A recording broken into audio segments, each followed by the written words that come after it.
శ్రీచక్ర శుభ నివాస స్వామి జగమేలు చిద్విలాస. జై శ్రీకృష్ణ. సత్య జ్యోతిష వాస్తు యూట్యూబ్ ఛానల్ ప్రేక్షకులకు వీక్షకులకు శుభాశీస్సులు. ఈ రోజు మనం ఈ వీడియోలో పాస్పోర్ట్ మరియు వీసా, విదేశాలకు వెళ్ళాలి అంటే ఈ రెండు తప్పనిసరిగా ఉండి తీరాలి. ఈ రెండు మనం అందుకోవటంలో ఎదుర్కొంటున్న ఇబ్బందులు, కొంతమందికి పాస్పోర్ట్ లేట్ అవుతుంది, కొంతమందికి వీసా లేట్ అవుతుంది.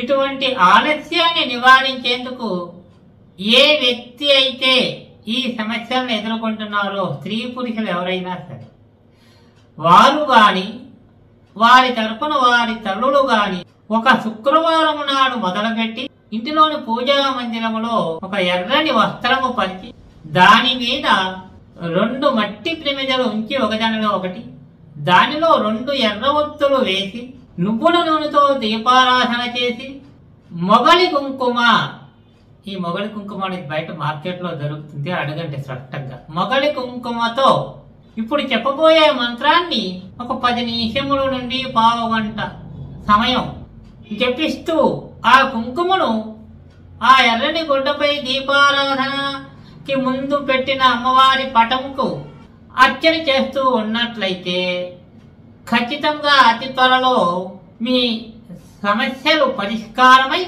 పాస్పోర్ట్ రావటంలోనూ వీసా రావటంలోనూ ఉన్న ఇబ్బందులన్నీ తొలగిపోయి మీరు పాస్పోర్ట్ను లేక వీసాను అతి త్వరగా పొంది తీరగలరు. ఇది ఖచ్చితంగా ప్రతిరోజు చేయాలి. ఏదేని శుక్రవారం నాడు ఆరంభం చేయాలి. మొగలి కుంకుమ కంపల్సరీగా కావాలి. ఉదయం సమయంలో చేయాలి. ఎర్ర జాకెట్ బట్ట, 2 మట్టి ప్రమిదలు, ఎర్రని ఒత్తులు, నువ్వుల నూనె, ఒక దుర్గమ్మ వారి పటం. దీపారాధన చేసిన పిమ్మట ఓం దుమ్ దుర్గాయై నమః అనే మంత్రంతో మొగలి కుంకుమను అమ్మవారి పాదాల వద్ద అర్చన చేస్తూ ఒక 15 నిమిషముల పాటు చేయాలి. ఆ విధంగా ప్రతిరోజు చేస్తున్నట్లయితే ఖచ్చితంగా ఆ వ్యక్తికి పాస్పోర్ట్ లేక వీసాలో ఎదురవుతున్న ఇబ్బందులన్నీ తీరిపోయి ఖచ్చితంగా ప్రయత్నము విజయవంతమై తీరగలదు. చాలా అద్భుతమైన ప్రక్రియ. చాలా మంది అనుభవపూర్వకంగా చేసి ఫలితాన్ని పొంది మాకు వాట్సాప్లో మెసేజ్లు ఇవ్వటం జరిగింది.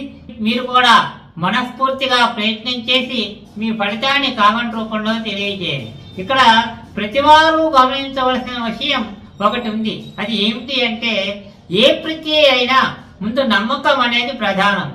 గురువు గారు చెప్పారు అంటే గురువు గారి మీద నమ్మకం, మనం చేసే పని మీద మనకి నమ్మకం. ఈ పని చేస్తున్నాము, ఖచ్చితంగా మన ప్రయత్నం సఫలమవుతుంది, మనకి పాస్పోర్ట్ వచ్చి తీరుతుంది, మనకి వీసా వచ్చి తీరుతుంది, మనం విదేశాలకు వెళ్ళి తీరగలము అని ఒక దృఢమైన నమ్మకాన్ని, సంకల్పాన్ని మనసులో ఉంచుకుని గురువు గారి మీద నమ్మకంతో ప్రయత్నం మొదలు పెట్టాలి. అలాగే ప్రయత్నం మొదలుపెట్టే సమయంలో అంటే ఏదైనా శుక్రవారం అని చెప్పాను కదా, ఆ శుక్రవారం రోజున ఈ ప్రయత్నం మొదలుపెట్టే సమయంలో చెబుతున్న గురువు గారిని మనసులో తలుచుకుని, గురువు గారు మీరు చెప్పినట్లుగా ఈ రోజు నుంచి నేను ఈ ప్రయత్నం మొదలు పెడుతున్నాను, నా పని విజయవంతమయ్యేలా ఆశీర్వదించండి అని మనసులో గురువు గారి ఆశీస్సులను కోరుకుంటూ మీరు మీ ప్రయత్నం మొదలు పెట్టండి.